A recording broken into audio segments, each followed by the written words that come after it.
All right, this is the first, and I'm not sure it's a good one, a marijuana topping alcohol when it comes to people using it daily or almost every day in the United States. Pot skyrocketing 269% from 2008 to 2022. Booze dropping 7% during that same time, according to a professor at Carnegie Mellon University. Let's bring in Dr. Nicole Saphier, MSK Cancer Center and Weill Cornell Medical College Associate Professor and Fox News contributor. You see that chart of what is happening in the country, and obviously during that period we had so much legalization of pot all across the country. Dr. Saphier, what do you think about this? Well, Martha, this survey comes over several decades looking at 1.6 million people. And while more people still consume alcohol, what we're looking at is the high-frequency drinking compared to high-frequency cannabis use. And what the data is starting to show is the rise in cannabis use, the high-frequency cannabis use, is largely being driven by the younger populations, the Gen Zers, and also the fact that 73% of all Americans live in a state where cannabis is now legalized.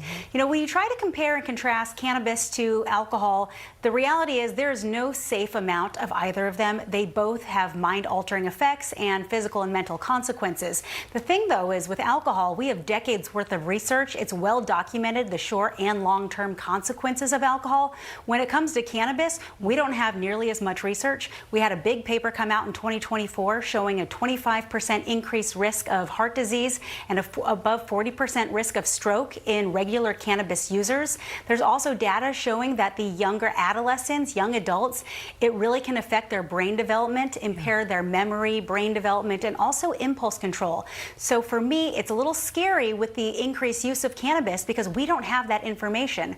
One thing the Biden administration is doing right now, they have recently submitted to change cannabis from being level or controlled substance 1, which is like heroin or LSD where there's no medical use for it, to a controlled level 3. Now, controlled level 3 will allow more research and funding to really know the effects, but if more people are using it, we're going to see those consequences, and I hate that we have to wait for data when we're already going to see people having them. It's a great point. I mean, I was talking to former U.S. Representative Patrick Kennedy yesterday, who's written a new book called Profiles in Mental Health Courage, and he talks all about addiction in this book. And I said, you know, when we have such an increase in addiction and the ramifications of it across the country all the time, why are we making pot more and more legal everywhere? And I asked him what he thought about that. Here's what he said.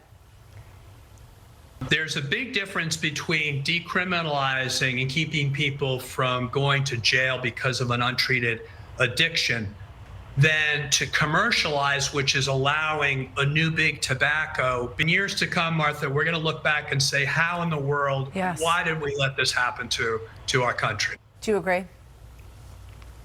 Yeah, I mean, it's a great point. And the reality is it's a misconception that cannabis isn't addictive. It absolutely is. The United States, Americans were addicted to a lot of things, whether it's legal, illegal drugs, social media. We have to get back some of these substances that are altering our brains, and we have to focus on what really matters. You know, I talk about it all the time, faith, family, and friends. Everything else is really a distraction. Yeah, and there are more and more reports. We can just put these headlines up on the screen real quick. We are out of time, but about teenagers being taken to the hospital after field trips at school.